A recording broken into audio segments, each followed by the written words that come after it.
গল্পের নাম প্রণয়ের অমল কাব্য। লিখেছেন DRM সোহাগ। আজকে শুনবেন গল্পের ৪৩তম পর্ব।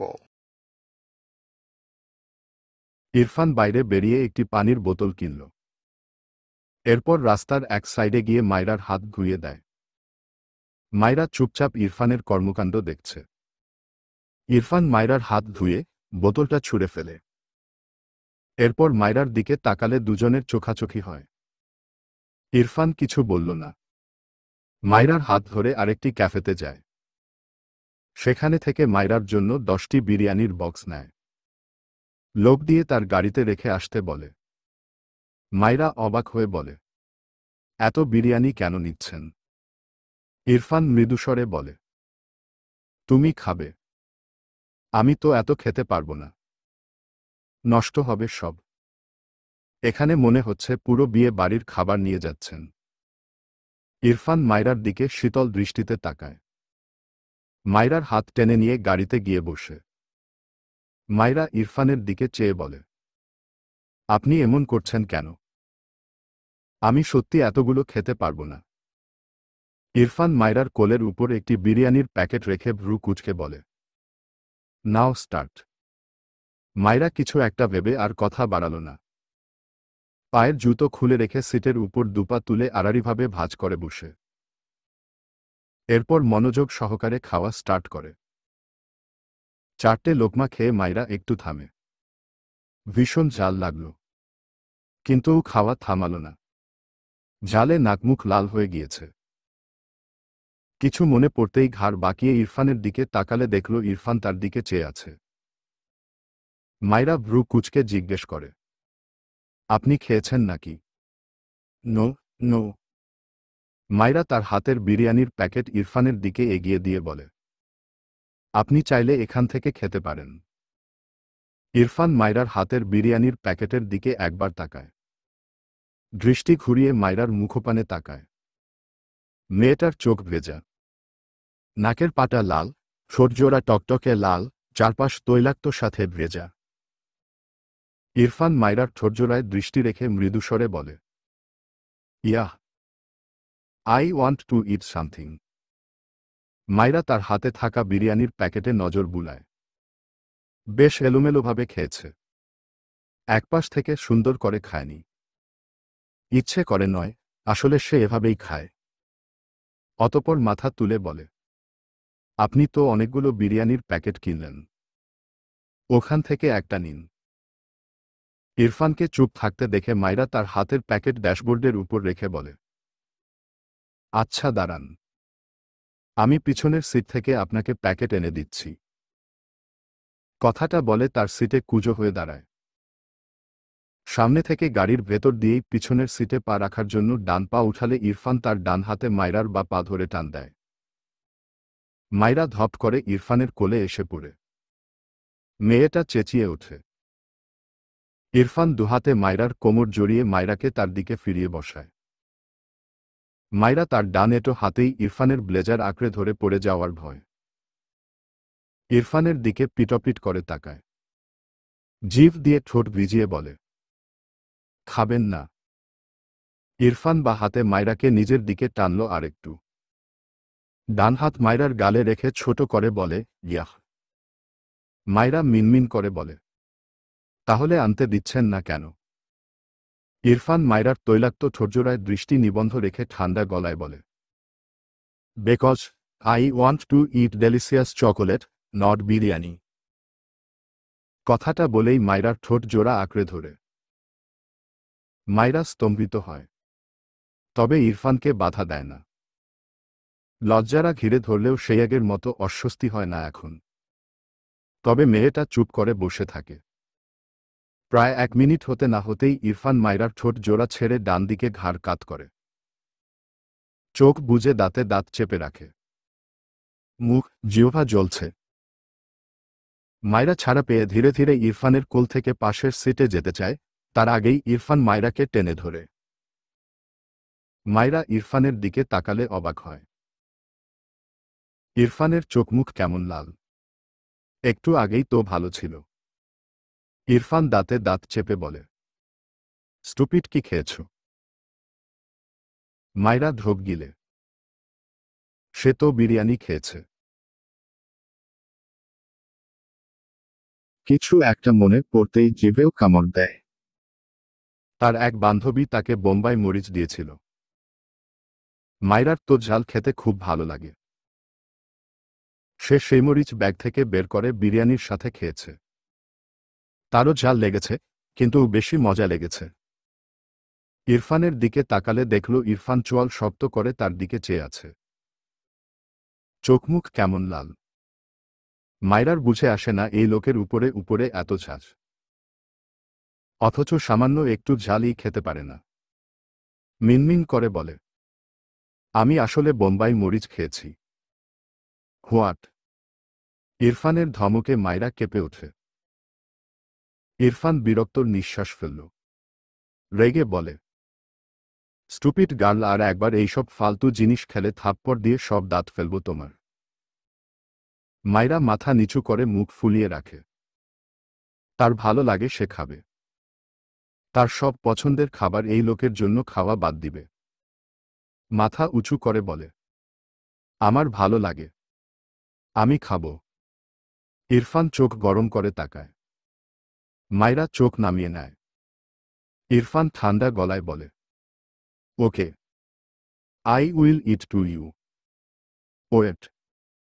কথাটা বলেই ইরফান মায়রাকে কোলে নিয়েই গাড়ি থেকে বের হয়। এরপর ব্যাক সিটে মায়রাকে সহ বসে পড়ে। বা হাতে মায়রাকে ধরে রেখে খুব স্বাভাবিক ভঙ্গিতে গায়ে জড়ানো ব্লেজার খুলে রাখল। এরপর এক এক করে শার্টের বোতাম খুলতে থাকে। মায়রা চোখ বড় বড় করে তাকায়। ইরফানকে ঠেলে বলে, কি করছেন? আমি আর খাবো না। ইরফান মায়রাকে শক্ত করে ধরে মায়রার দিকে চেয়ে ঠান্ডা গলায় বলে, but I will eat you. কথাটা বলে মায়রাকে ইরফান তার বা পাশে বসিয়ে দেয়, তার দিকে ঘুরিয়ে। ইরফানের গাড়ির এসি চলছে না। এটা সে মায়রাকে নিতে আসার সময় দেখেছে। হয়তো কোনো প্রবলেম হয়েছে। ঠিক করাতে হবে। মায়রার কলেজ ছুটি হয়ে যাওয়ায় এটা ঠিক করাতে যেতে পারেনি।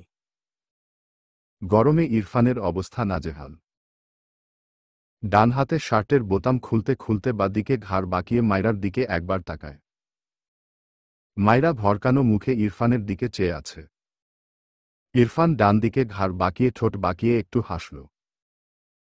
2 সেকেন্ডের মাঝেই নিজেকে স্বাভাবিক করে নেয়। বিড়বিড় করে, স্টুপিড গার্ল। ইরফানের সবগুলো শার্টের বোতাম খোলা শেষ। মায়রা এটা দেখে দ্রুত পিছন দিকে সরতে নিলে ইরফান ভ্রু কুঁচকে মায়রার পা ধরে এক টান দেয়। মায়রা ইরফানের দিকে আসলো তো ঠিকই, কিন্তু ব্যাকসিটে রাখা বিরিয়ানির প্যাকেটগুলোর উপর গিয়ে ঠাস করে মায়রার পিঠ ধাক্কা খায়। প্যাকেটগুলো সব ফেটে ভেতরে থাকা বিরিয়ানি ছড়িয়ে ছিটিয়ে যায়। মায়রা চেঁচিয়ে ওঠে। ইরফানের কথাটা হয়তো কবুল হয়ে গিয়েছিল। সত্যি সত্যি মায়রার বিরিয়ানির মাঝে সাঁতার কাটার মতো অবস্থা হল। বিরিয়ানিতে মায়রার পিছন অংশ মাখামাখি হয়ে গেল। কিছুটা ছিটকে মায়রার পেটের দিকেও আসে। ইরফান হতভম্ব। একে ঠিক কি করা উচিত? দ্রুত মায়রার হাত ধরে টেনে তোলে। গাড়ির অবস্থা বেহাল। ইরফান মায়রার সামনে থেকে বিরিয়ানি ঝেড়ে ফেলে দেয়। এরপর মায়রাকে আবারও তার কোলে বসিয়ে মায়রার পিঠ বরাবর নজর করল। মায়রার সাদা হিজাবের পিছনের অবস্থাও কাহিল। ইরফান মায়রাকে তার দিকে ফিরিয়ে চরম হতাশার শ্বাস ফেলে শান্ত কণ্ঠে বলে, তুমি বড় হবে না, এটা ঠিক করে নিয়েছ, রাইট? মায়রা আর চোখে ইরফানের দিকে তাকায়। এরপর চোখ নামিয়ে মিনমিন করে বলে, আমি তো বড়ই। ইরফান অদ্ভুতভাবে তাকায় মায়রার দিকে, যেন অবাস্তব কিছু শুনেছে। হতাশার শ্বাস ফেলল। কিছু বলল না। ইচ্ছে তো করছে এর গাল দুটোয় থাপড়াতে থাপড়াতে ছাল তুলে দিতে। বিরক্ত হয়ে সিটে মাথা এলিয়ে চোখ বুজল। মায়রা একটুখানি মাথা তুলে ইরফানের দিকে তাকায়। জিভ দিয়ে ঠোঁট ভিজিয়ে বোঝার চেষ্টা করে লোকটার কি হল। ইরফানের বন্ধ চোখ, কপালের অসংখ্য ভাঁজ। মায়রা চোখ নিচে নামাতে গিয়ে চোখে পড়ল ইরফানের শার্টের বোতামগুলো খোলা। শার্টের দুপাশ দুদিকে গিয়ে ছড়িয়েছে। ইরফানের খোলা বুক মায়রার মুখ বরাবর। মায়রা কেমন করে যেন তাকিয়ে থাকে সেদিকে। সে শুনেছিল ছেলেদের বুকে লোম থাকে। দেখেছিল তো, রাস্তায় অনেককে দেখেছিল, কিন্তু ইরফানের বুকে একটা লোমও খুঁজে পেল না। ইরফানকে তার ভীষণ অদ্ভুত লাগে। বেশি অবাক লাগল, লোকটার হাতে পায়ে বেশ ভালোই লোম, অথচ বুকে নেই। মায়রার এত অদ্ভুত লাগে। বিকেলের রোদ পড়ে গিয়েছে। ধরণীতে উষ্ণ ভাব কমে গিয়েছে। গাড়ির জানালা খোলা। জায়গাটা ফাঁকা। আশেপাশে তেমন কেউ নেই। মাঝে মাঝে বাম পাশের জানালা দিয়ে মিটমিট বাতাস গাড়ির ভেতর প্রবেশ করে। মৃদু বাতাসের তোড়ে ইরফানের শার্ট সরে গিয়ে ইরফানের চওড়া বুক আরও উন্মুক্ত হয়। কোথা থেকে দুটো মাছি উড়ে এসে ইরফানের বুকের মাঝখানে বসে। মায়রা চোখ ছোট ছোট করে তাকাল। তার একদম ভালো লাগল না ব্যাপারটা। সব ভুলে ফতাফত ডান হাত তুলে ইরফানের বুক বরাবর একটা থাপ্পড় মেরে দেয়। থাপ্পড়টা মেরে মায়রা নিজেই হতভম্ব হয়ে যায়। হায় হায়, সে কি করল এটা? ইরফান চোখ খুলে বিস্ময় দৃষ্টিতে তাকায় মায়রার দিকে। মায়রা বারবার ঢোক গিলছে, দৃষ্টি নিচু সাথে এলোমেলো। ইরফান বাখারা। এই মেয়ে তাকে থাপ্পড় মারল। তাকে। ডান হাতে মায়রার গাল চেপে ধরে দাঁতে দাঁতে চেপে বলে, স্টুপিড গার্ল, কবে ভালো হবে তুমি? মায়রা চোখ খিচে বন্ধ করে মিনমিন করে বলে, সরি সরি। ইরফান মায়রার গাল চেপে রাখা হাত শিথিল করল। মৃদুস্বরে বলে, মারলে কেন? মায়রা আমতা আমতা করে বলে, উই মাছি বসেছিল। বিশ্বাস করুন, আমি মারিনি। ইরফান অদ্ভুত চোখে তাকায় মায়রার পানে। মাছি বসেছিল বলে এ তাকে থাপ্পড় মেরেছে। কি বলবে বুঝল না। মায়রা ইনোসেন্ট মুখ করে ইরফানের দিকে তাকায়। মিনমিন করে বলে, মাছি মাছি। ইরফান গম্ভীর গলায় ধমকে ওঠে, শাট আপ। মায়রা ঝাঁকি দিয়ে ওঠে। মাথা নিচু করে গাল ফুলায়, সে কি এমন করেছে? এই লোক ধমকা ধমকি ছাড়া আর কিছুই পারে না। ইরফান ব্যস্ত হাতে মায়রার হিজাব খুলতে থাকে। মায়রা বিচলিত কণ্ঠে বলে, হিজাব খুলছেন কেন? ইরফান আর চোখে মায়রার দিকে চেয়ে গম্ভীর গলায় বলে, তোমাকে টাক বানাবো, যাতে তোমার বুদ্ধি হাঁটুর নিচ থেকে এই ফাঁপা মাথায় ঢুকতে পারে। মায়রা চোখ বড় বড় করে তাকায়। এই লোক তাকে অপমান করছে। কি খবিশ লোক ভাবা যায়। ইরফান মায়রার দৃষ্টি পাত্তা দিল না। হিজাব খুলে হিজাবটি মায়রার কাঁধের উপর রাখে। এরপর মায়রাকে তার দিকে টেনে মায়রার গলায় মুখ গুজে দেয়। মায়রা ঢোক গিলে। ইরফান চোখ বুজে ঠোঁট চওড়া করে শব্দহীন সূক্ষ্ম হাসে। বিড়বিড় করে, লিটল গার্ল। রাত 11টা। শুদ্ধ এলোমেলো পায়ে এসে তার বাড়িতে বেল বাজায়। বেশ কয়েকবার বেল বাজালে সামিয়া এসে দরজা খুলে দেয়। শুদ্ধ নীরবে ঘরের ভেতর প্রবেশ করে। কোনো দিকে না তাকিয়ে তার ঘরের দিকে এগিয়ে যায়। সামিয়া দ্রুত দরজা আটকে শুদ্ধর দিকে তাকায়। কেমন যেন স্বাভাবিক লাগল না তার কাছে শুদ্ধকে। চিন্তিত হল মেয়েটা। সে তো এইখানে কয়েক মাস হলো আছে। শুদ্ধ কখনো এত রাত পর্যন্ত বাইরে থাকে না। মেয়েটার ভীষণ ইচ্ছে করল শুদ্ধ কেমন আছে এটা জিজ্ঞেস করার, কিন্তু সাহসে কুলায় না। শুদ্ধ দরজার সামনে গিয়ে দাঁড়িয়ে পিছু ফিরে সামিয়ার উদ্দেশ্যে বলে, মা কি ঘুমিয়েছে? সামিয়া সাথে সাথেই ছোট করে বলে, জি উনি ঘুমিয়ে পড়েছেন। শুদ্ধ আর কিছু বলল না। সামিয়া উসখুস করছে। শুদ্ধর অবস্থা জানতেই মূলত বেচারির এ অবস্থা। অনেক কসরত করে শুদ্ধর উদ্দেশ্যে প্রশ্ন করেই ফেলে, আপনি কি অসুস্থ? শুদ্ধর পা থেমে যায়। পিছু ফিরে একটু অদ্ভুতভাবে তাকায় সামিয়ার দিকে। সামিয়া শুদ্ধকে তাকাতে দেখে মাথা নিচু করে নেয়। থেমে থেমে বলে, দুঃখিত, আসলে আপনার চোখ অনেক লাল। তাই। শুদ্ধ তার ঘরে যেতে যেতে বলে, এক কাপ চা দিয়ে যাও আমার রুমে। সামিয়া ঘাড় কাত করে দ্রুত রান্নাঘরের দিকে পা বাড়ায়। শুদ্ধ ঘরে গিয়ে বিছানায় শটান হয়ে শুয়ে পড়ল। চোখ বুজল। ফারার মুখটা ভাসে চোখের সামনে। কতক্ষণ চুপচাপ শুয়ে রইল, চার হাত পা চারদিকে ছড়িয়ে ছিটিয়ে। হঠাৎই মনে পড়ল ফারার গলা চেপে ধরায় যে দাগ হয়েছিল, সে দাগ চোখের সামনে ভাসতেই আবারও দমবন্ধ লাগে। হঠাৎই শোয়া থেকে বসে গায়ের জোরে বেডের কোনায় একটা পাঞ্চ মারে। নিজের উপর ভীষণ রাগ লাগছে, আবার ফারার উপর। সামিয়া দরজার সামনে এসে শুদ্ধকে এভাবে দেখে কিছুটা ভীত হয় মেয়েটা। এমনিতেই সে কোনো ছেলের সামনে যেতে ভীষণ সংকোচ করে। তবে শুদ্ধর সামনে ত্রিনা বেগম তাকে জোর করে পাওয়াত, তাই খুব সামান্য জোরতা কাটিয়ে শুদ্ধর সাথে কথা বলতে পারল। কিন্তু শুদ্ধর এমন রাগ দেখে মেয়েটাকে আবারও জোরতা ঘিরে ধরে। শুদ্ধর চোখ দরজার দিকে পড়লে দেখল সামিয়া ভীত চোখে তার দিকে চেয়ে আছে। শুদ্ধর কেন যেন হাসি পায়। হেসেও ফেলল ছেলেটা। এই মেয়ে তাকে দেখে ভয় পাচ্ছে কেন, অদ্ভুত। ফারাহ ও তাকে দেখে ভয় পাচ্ছিল। সে কি এলিয়েন? রেগে যায় আরো। সামিয়ার দিকে আঙুল তাক করে রাগান্বিত স্বরে বলে, এই ভীতু মেয়ে, ভয় পাচ্ছ কেন? আউট। সামিয়া আগের চেয়েও কয়েকগুণ ভীত হয়। শুদ্ধর রাগে বেচারি কি করবে বুঝে পায় না। তবুও মিনমিন করে বলে, আপনার চাটা খুব। শুদ্ধ বসা থেকে দাঁড়িয়ে রেগে বলে, যেতে বলেছি যাও। ভিতুর ডিমের হাতের চা খেয়ে আমার মাথার সাথে সাথে পেট ব্যথাও শুরু হবে। আউট। সামিয়া ভীষণ ভয় পায়। কিন্তু শুদ্ধর বলা লজিক বেচারি বুঝল না। শুদ্ধর চোখ লাল। দেখেই বোঝা যাচ্ছে লোকটা অসুস্থ। এই চা খেলে লোকটা একটু আরাম পাবে। সামিয়া শুদ্ধকে বলার সাহস পায় না। উপায় না পেয়ে হাতের চায়ের কাপ দরজার কাছেই মেঝেতে রেখে দ্রুত ঘরের দরজা থেকে সরে যায়। শুদ্ধ অবাক হয়ে চেয়ে আছে মেঝেতে রাখা চায়ের কাপের দিকে। সামিয়া দ্রুত পায়ে তার ঘরে এসে দরজা আটকে দিয়েছে। শুদ্ধ কি বলবে বুঝল না। চাটা প্রয়োজন।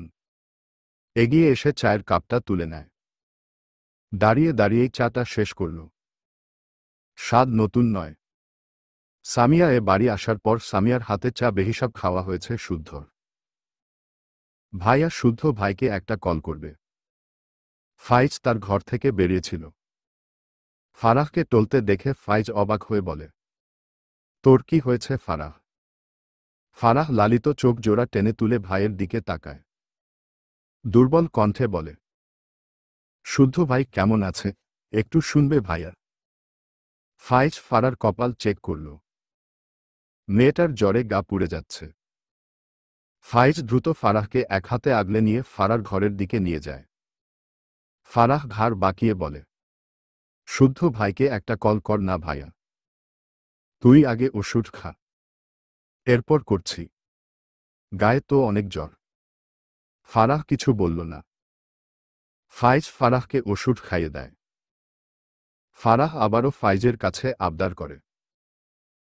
ফাইজ ফারার পাশে বসলে ফারাহ ভাইয়ের কাঁধে মাথা রাখে। ফাইজ তার বোনের মাথায় হাত বুলিয়ে দিতে দিতে শুদ্ধকে কল করে। হ্যাঁ বল। কেমন আছিস? তোর বোন যেমন রাখলো তেমনি আছি। ডাইনি বোন বানিয়েছিস। একদম আমার বেনকে উল্টাপাল্টা কথা বলবি না। শুদ্ধ বিরক্ত হয়ে বলে, কেন কল করেছিস? ফাইজ মৃদুস্বরে বলে। ফারাহটার আর বলতে পারল না। শুদ্ধ মাঝখান থেকে বলে ওঠে, তোর বোন আমায় বিয়ে করতে চায় না, বুঝিস নাই? ওকে বল আমি আমার মায়ের পছন্দ করা মেয়েকেই বিয়ে করব। ওর তেয়ারামি নিয়ে ও জীবনটা কাটুক। কথাটা বলেই কল কেটে দেয় শুদ্ধ। ফাইজ আবারও কল ব্যাক করে, কল রিসিভ হয়। ফারাহ ফাইজের ফোন নিয়ে নিজেই দিতে থাকে। তৃতীয়বার দিল, ওপাশে শুদ্ধর ফোন সুইচ অফ বলে। ফারার চোখ থেকে পানি গড়িয়ে পড়ে। কিছু না বলে চুপ করে বেডে গিয়ে ডান কাত হয়ে শুয়ে পড়ল। ফাইজ অসহায় হয়ে বসে রইল। ফারাহ সুতের কুকড়ে শুয়েছে। ফাইজ ফারার গায়ে কাঁথা দিয়ে দিল। ফারার মাথার হাত রেখে মৃদুস্বরে বলল, শুদ্ধ রেগে আছে। ওকে রাগাস কেন বলতো? শান্তশিষ্ট ছেলেটা, রেগে গিয়ে এমন করছে। ঠিক হয়ে যাবে। ফারার বন্ধ চোখের পাতা বেয়ে জল গড়ায়। নিজেকে সামলে ভাঙা গলায় বলে, তোমাদের ছেলেদের কত রাগ ভাইয়া। আমি যেখানে ইচ্ছে করে কিছু করিনি, তাতেই কত রাগ শুদ্ধ ভাইয়ের। রেগে গিয়ে তো আমাকে বলতে গিয়ে থেমে গেল। গলায় ভীষণ ব্যথা আছে এখনো। তবে তার ভাইকে বলতে চাইল না এসব। এড়িয়ে গিয়ে বলে, শুদ্ধ ভাই যেদিন থেকে বুঝেছে আমার তাকে ভালো লাগে, সেদিন থেকে আজ পর্যন্ত অন্য মেয়েদের নিয়ে আমার সাথে শুধু মজাই করে গেল। আমি মেয়ে বলে বুঝি আমার রাগ থাকতে নেই, কষ্টও থাকতে নেই, অভিমানও থাকতে নেই। আর আমি একদিন আমার অনিচ্ছায় কি করলাম, তাতেই আমাকে। আবারও থেমে যায়। কাঁথার ভেতর মুখ নিয়ে নিঃশব্দে চোখে পানি ফেলে। ফাইজের খারাপ লাগল। শুদ্ধ মজা করলেও তার বোন তো সত্যিই কষ্ট পেত। এই যে এখন সে মেয়েকে বিয়ে করতে চাইল, জানে এমনি বলেছে, তবুও তো ফারাহ কষ্ট পাচ্ছে, ঠিক যেমন ফারাহ অভিমান করে বিয়ের ব্যাপার এড়িয়ে যেতে চাওয়ায় শুদ্ধ রেগে আছে। সত্যিই তো তার বোন মেয়ে বলে কি রাগ নেই। কালকের আলো ফুটুক আগে। তার বোনটাকে কষ্ট দেয় ওর পিঠের হাড় ভাঙবে। তার মাকে নয়তো ইনাকে ফারার সাথে থাকতে বলবে, সেজন্যই দ্রুত ঘর থেকে বেরিয়ে গেল। শুদ্ধ নামাজ পড়ে বেডে শুয়ে পড়ে। ভীষণ মাথা ব্যথা করছে। শরীর খারাপ লাগছে। বেশ কিছুক্ষণ পর থেকে ছেলেটা হাঁসফাঁস করে। বারবার এপাশ ওপাশ করে। দুহাত ভাঁজ করে, এক পা আরেক পায়ের উপর রেখে ঘন ঘন শ্বাস ফেলে। ফ্যানের বাতাসে যেন কুঁকড়ে যায়। চোখ মেলে তাকাতে পারে না। বিড়বিড় করে, আমার ফারাহ পাখি, আমার বউ আমার ফারাহ পাখি, সরি, ফারাহ পাখি। সামিয়া তার ঘর থেকে বেরিয়ে এসেছে মূলত শুদ্ধকে রাতের খাবার দিতে। ট্রিনা বেগম ঘুমিয়েছে, সে ছাড়া আর কে খেতে দিবে শুদ্ধকে? রাগ দেখালে দেখাবে না হয়। মানুষটা না খেয়ে থাকবে ভাবলেই কেমন যেন লাগে। সামিয়া শুদ্ধর ঘরে উকি দিল, অবাক হয়। ঘরের লাইট জ্বালানো। আর শুদ্ধ কেমন যেন কুঁকড়ে আছে। ভালোই গরম পড়েছে, তাহলে লোকটা এভাবে ঘুমিয়েছে কেন? সবচেয়ে বড় কথা, এত গরমে এসি থাকতে ফ্যান কেন দিয়েছে? ফ্যান দিয়েও কুঁকড়ে আছে। সামিয়া এগিয়ে এসে শুদ্ধর পাশে দাঁড়ায়। শুদ্ধ কি যেন বিড়বিড় করে। সামিয়া অভিজ্ঞ চোখে শুদ্ধর দিকে তাকিয়ে কিছু বুঝল যেন। ডান হাত বাড়ায় শুদ্ধর কপালের দিকে। যদিও ভীষণ ইতস্তত বোধ করছে। এসব রেখে কাপা হাতে শুদ্ধর কপাল স্পর্শ করলে হাতে যেন ছ্যাঁকা খায়। অনেক গরম কপাল। বুঝল শুদ্ধর জ্বর এসেছে। দ্রুত ঘরের ফ্যানটা অফ করে দিল। এরপর শুদ্ধর গায়ের কাঁথা জড়িয়ে দেয়। শুদ্ধ বোধহয় একটু আরাম পেল। সামিয়া ভীষণ খারাপ লাগল। হাসিখুশি মানুষদের অবস্থা শোচনীয় হলে সত্যিই খুব খারাপ লাগে। কিন্তু সামিয়ার যেন খারাপ লাগার মাত্রা অনেক বেশি। শুদ্ধর শুকনো মুখটা দেখে 18 বছর বয়সী সামিয়ার চোখের কোণে পানি জমে। হাঁটু মুড়ে শুদ্ধর মাথার কাছে বসে কাপা কাপা বা হাতে শুদ্ধর চুলের ভাঁজে হাত চালায়, বিড়বিড় করে, আপনার সকল কষ্ট আমার হোক, আপনি সকল দুঃখ কষ্ট ভুলে খুব ভালো থাকুন সাহেব। রাত 12টার কাছাকাছি। ইরফান ফেরেনি। মাইরার ঘুম আসছে না। মন খারাপ লাগছে মেয়েটার। ইরফান থাকলে যে মাইরার সাথে বসে গল্প করত এমন নয়। তবে ইরফানের উপস্থিতি ঘরে থাকলেই মাইরার বোধহয় ভীষণ ভালো লাগত। এই ঘরের মাঝে তার ছটফট লাগল। বিড়বিড় করে ইরফানকে ধুয়েও দিল। রাত বিরেতে ভালে মানুষেরা কখনো বাইরে থাকে। ওই লোকটা তো খবিশ। ভালো তো নয়। এজন্যই বাড়ি ফিরছে না। মাইরার এটাই কথা। বেশ অনেকক্ষণ পর মাইরা ঘর থেকে বের হয়। এই ঘরে বেশি খারাপ লাগছে। ভাবল একটু ছাদে যাবে। আজ ইনায়াকে খুব মনে পড়ল। এখন ইনায়া থাকলে সে আর ইনায়া দুজন একসাথে যেতে পারত। রীতা আরও দুজন কাজের মেয়ে, ওরা সবাই ঘুমিয়ে গিয়েছে। মাইরা একা একাই টিপটিপ করে ছাদের দিকে এগোলো। ছাদের দরজায় পা দিয়ে মাইরা এদিক ওদিক তাকায়। অতটাও অন্ধকার নয়। চাঁদের মিটিমিটি আলো ছাদ জুড়ে ছড়িয়েছে। মাইরার একটু ভয় ভয় লাগল, তবে পাত্তা দিল না। ভয়কে তাড়িয়ে ছাদের মাঝখানে গিয়ে দাঁড়ায়। রাতের অন্ধকারে মিটিমিটি বাতাস মাইরার গা ছুঁয়ে দেয়। কি যে ভালো লাগছে তার। গায়ের ওড়না খুলে একপাশে রেখে দিল। খোপা করা চুলগুলো খুলে দিল। এরপর চোখ বুজে দোথাত মেলে একা একা গোল হয়ে ঘোরে। থেকে থেকে বাতাসের বেগ বাড়ে, মাইরাকে আলতো ধাক্কা দেয়। মাইরার মন ভীষণ ভালো হয়। কিছুক্ষণ পর ছাদের অনেকটা কিনারায় গিয়ে দাঁড়ায় মাইরা। এখন যেন বাতাস গায়ে লাগছে বেশি। মাইরার মুখে হাসি ফুটে ওঠে। ইরফানের মুখটা ভেসে ওঠে চোখের পর্দায়। ঠোঁটের কোণে হাসি চওড়া হয়। মৃদুস্বরে বলে, তুমি আমার শিশুয়ালা, আমি খুব জানি, কিন্তু ধরা দাও না। নিষ্ঠুর শিশুয়ালা কিনা। একটু থেমে লম্বা শ্বাস নেয়। এরপর দুহাতের বাহু আড়াআড়িভাবে আঁকড়ে ধরে গেয়ে ওঠে। যার কথা ভেবে শিহরণ। এক লাইন গাইতেই ইরফান পিছন থেকে মাইরাকে দুহাতে জড়িয়ে নেয়। মাইরার বলার পরের লাইন থেকে গেয়ে ওঠে, যে আমার জীবন মরণ। এলো যেন সে ভালোবেসে ভরে দিতে আজে মন। যেন এক নতুন সকাল ভেঙে দিয়ে ঘুমের জাল। এতটুকু গেয়ে মাইরার কানের কাছে মুখ নিয়ে এরপরের থেকে লিরিক্সের শীষ বাজায়। মাইরা স্তব্ধ হয়ে ইরফানের বুকে শরীরের ভার ছেড়ে দেয়। ইরফান এত সুন্দর গান গাইতে পারে। সে আগে কখনো ইরফানের গান শোনেনি। আজই প্রথম। সে ভাবত ইরফান শুধু শীষ বাজাতে পারে। কানের কাছে সেই পরিচিত সুরেলা শীষ শুনতে পেয়ে মাইরার দেহে ক্ষণে ক্ষণে শিহরণ জাগে। আবেশে চোখ বুজে নেয়। যেটুকু তার ভারে দাঁড়িয়েছিল সেটুকুও ইরফানের উপর ছাড়ে। ইরফান আগলে নিল মাইরাকে। ঠোঁটের কোণে কিঞ্চিত হাসির রেখা। তবে শীষ বাজানো থামাল না।